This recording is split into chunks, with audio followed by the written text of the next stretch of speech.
Welcome to another edition of the Ripple Effect Podcast. I am your host, Steve Harper. It has been a year for the ages. You know, this year started off lots of promise, lots of hope. There were, real good thoughts going into a new decade. And as we finished up 19, coming into 2020, many of us were hearing about this virus that was happening over in China.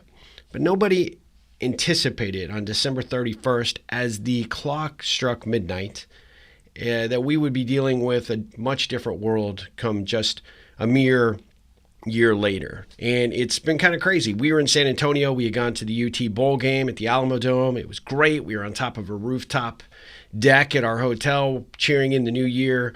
The year was full of promise. We, for my company, started off with a bang. We had a phenomenal beginning of the year, which was great. And we had a bunch of stuff that was starting to happen towards the end of first quarter. And then, of course, as you started to watch the news reports kind of trickle in from the end of January into February, it was like, whoa, this virus thing is something we have to pay attention to and we can't ignore. And but I never in a million years would have thought we would have shut down. But there we were coming into March with shutdown orders almost across the country. And wow, we thought it would maybe be a week. Then we thought maybe it'd be 2 weeks. And then next thing you know, you just see a whole litany of things, negative ripple effects as an impact of what was here to stay for that virus. COVID-19, the coronavirus, as it was originally called, really took a toll. And as I wrap up 2020, and this being our final episode for the podcast, I wanted to just kind of reflect on some lessons learned that I experienced this past year.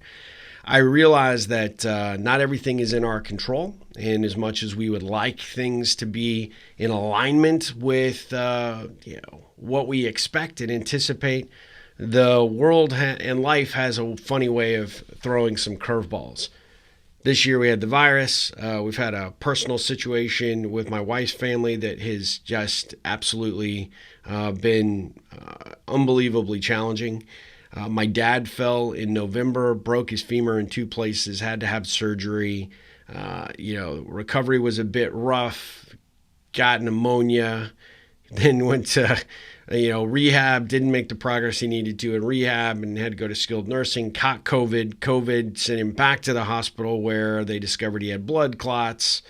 He turns 86 on Monday, December 21st, and man, he is made it through COVID. He responded to treatment. The pneumonia is gone. He's getting close to where he can put weight back on that leg, but it has been a blur. And you look at all these things combined and you start to think, man, I just want to write off 2020. And to a certain degree, I could agree with that because it has been so challenging for a lot of us. But at the end of the day, there are a lot of things that we should be taking stock of that we could count our blessings. And not even talking about the election or the racial tensions that really bubbled up over the summer and this cancel culture that really seems to become it's here to stay as well. And it's creating a whole new dynamic, a different world for us to all live in and work in. And then not to mention, many of the companies that, you and I are familiar with are all working virtually and working from home. I found that to be a big challenge for one of our major vendors. We ran into a problem based on some services that we did for my software company, and trying to get anybody to talk to us through any regularity was a real challenge. Fortunately, I kind of rippled my way to the top executive team and was able to get our situation resolved, but it could have been bad, could have had very adverse effects for our software company and our customers. But fortunately, we pulled the plane out of the nosedive and we were able to survive that pretty scary couple of days. But it was a lot of stress and a lot of frustration, and it has been just a big bunch of turmoil. But in this year, I've learned you've got to be patient. You've got to be willing to show up and be willing to do things a bit differently. You have to be focused on staying positive and committed to the road ahead. And as I was looking at this year and thinking, man, this is a year for a lot of things that you'd like to write off. actually am challenged to just do that, right? Just to say it, just to join everybody like, oh my God, 2020 is a dumpster fire. Let's just move on to 21.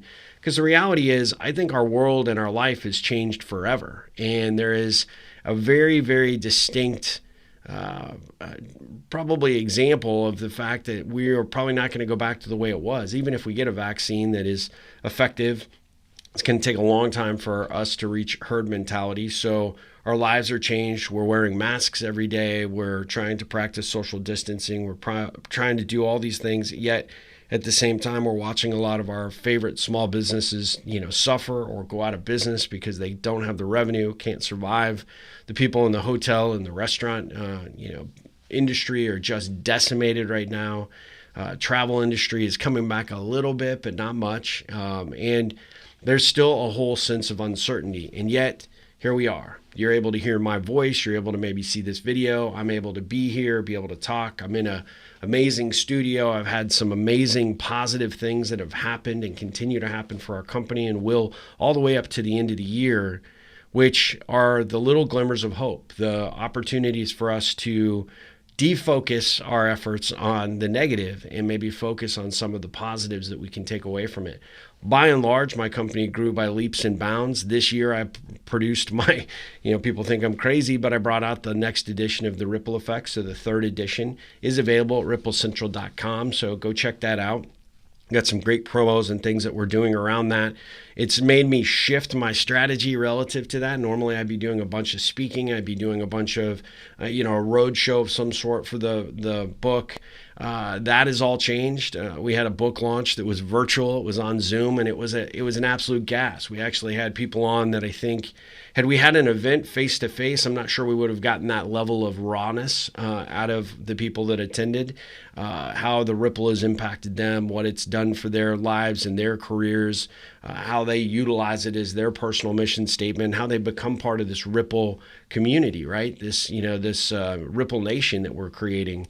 And so it was very exciting for me to see the dynamics there. And so I actually have to say this change up in environment actually made that possible. And so rather than defocus on, hey, I would love to be cheering everybody, having a couple of beers and having a party atmosphere, or being at a corporate event and kind of rolling out the book, some of these shifts and dynamics have allowed us to have the flexibility to do some things a little outside the box. I spoke to a couple of events this year, and they were certainly unusual, but they were ones that I really enjoyed doing because it made me think, it made me challenge myself. How can I come across as I would in person? How can I make sure that this content carries over into the 2D world via Zoom or GoToMeeting or whatever, web asset that they might be using to broadcast the conference?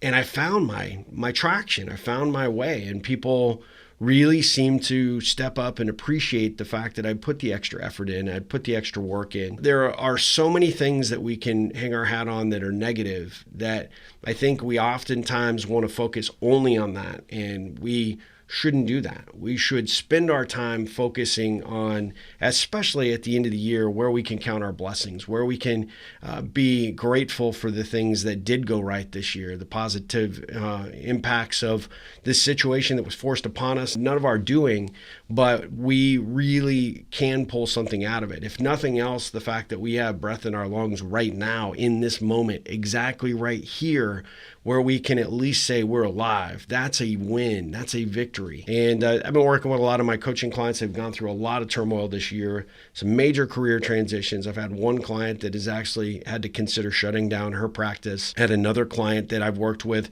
for a long time that really thought at the beginning of the lockdown that they were going to be completely out of business, and somehow she has pivoted and managed to reshift and refocus her efforts, and her business is going like this. And I've got to think that that is one of the positive outcomes. When we look back 5, 10, 20 years from now, we're going to tell some of the stories. And some of those stories are going to be the new innovation that was created, the new approaches to our work and to our jobs, how maybe spending a little bit more time with our families, or recognizing how important our friends or our colleagues are because we can't see them, and how much we miss those fist bumps or those high fives or those hugs. Maybe when things do return to normal, it'll allow us to have a bit more appreciation for those moments. We can see and have that understanding of how precious they are. So that was what I was thinking today. Hey, I've got my Yoda cup. My son and wife got this for me for a work gift. Oh. He looks better on camera than I do this early in the morning. Hey, what's up, guys? What's going on? Hello. Ripple you will. Ripple, ripple, ripple you will. Where's my lightsaber? I don't know. Anyway, use people that on the podcast can't see that, so you're going to have to go to my YouTube channel and maybe you'll subscribe and check out the video. Now you get to see Yoda. He made a guest appearance. It's pretty awesome. Actually, I'm drinking out of his head. I'm trying to gain some Jedi goodness out of these coffee beans, I guess. Anyway, as we come to a close for 2020, sorry, I went off on a little tangent there, as I am known to do. I would like you to think about two things. What are you grateful for right now? And what can you be grateful for in the future? What is the thing that is going to allow you to have that shining light, to shoot for, that goal, that objective for the upcoming year, and the fact that you have the ability to go for that? I know that, and I don't want to discount anybody that has gone through a lot of challenges. I know lots of people that have gone through economic challenges. I know the teachers that are supporting our kids are really struggling, whether it's in-person class or virtual. I know the sports teams that are affected. This year was a crazy year. I ended my soccer coaching career after 27 years, and to see those guys walk off the pitch for the last time and under these weird, cloudy circumstances was just really, really unusual. But I could focus on that negative and I could say, hey, look, oh my God, this year, it just robbed me from everything. But I still got the opportunity to go out there. I still got the opportunity to be with them. I had to wear a mask the entire time, but I got to spend the time with these boys and send them off proper. And so I'm grateful for that. And so how can you shift your perspective to find the good even in the bad? And what can you do to highlight more of that positivity and goodness for your benefit now? And I think if you can focus that efforts on what you've gone through, it makes it easier for you to focus on what you're about to go through. And my hope is that 2021 returns to normal for the vast majority of us in some way, shape, or form. But even if it doesn't, what are the things that you can be positive and grateful for as you move forward? And maybe this is an opportunity for my good friend and my co-host, Dr. Asha Prasad. We have a second podcast that we do, and also a live stream, Conversations with Asha and Steve, has talked about this being a forced pause, an opportunity for us to reevaluate, recalibrate, be quiet, listen to what the world is trying to tell us. Spend that time over the holidays enjoying the family members that you're potentially quarantining with in your bubble. Enjoy the movies a little bit more. Enjoy the smiles. Enjoy the hot cocoa. Maybe some of the adult beverages that go along with the evening activities.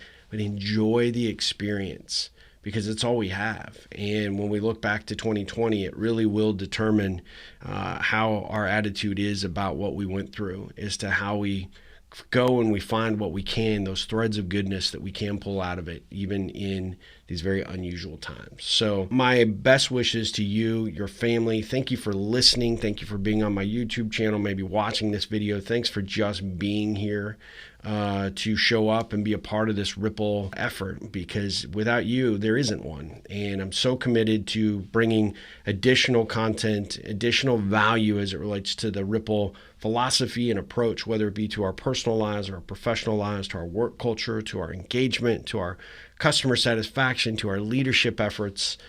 There's just so many ways that we can tap in and utilize this message to its full benefit. And so I'm grateful. I know this was a little bit of a rant and ramble on this final podcast of 2020, but I apologize for that a little bit. But I mean, not really. I mean, there was a lot on my heart when I pushed record. There was a lot in my brain. I know a lot of you are like, oh, I figured you had a lot of space up there. I do. I have a lot of ideas, a lot of room for it to expand up there, because the brain is so tiny. But at the end of the day, I wanted to share a couple of those thoughts with you, because I've seen so many people going through those motions of just being so negative. And as we move into this holiday season, it's a time to celebrate. It's a time to show our gratitude for what we do have, what our positive, what positivity we can pull out of this year. and don't let it ruin the holidays for you or for anyone around you. If you can at all avoid it. I'm not preaching, I'm just suggesting, right? So at the end of the day, it's about creating those positive ripples, and those, there are some that we've all experienced this year. So let's focus on those more so than the negative ones, and make the positive ones bigger and the negative ones, by extension, just become smaller. So anyway, that's my thoughts for today. I hope you and your family have a very safe, happy holiday season, whatever you celebrate. I hope it brings you many smiles, many laughters, and just be well, my friends. And I'll see you on the other side in 2021. As always, ripple on.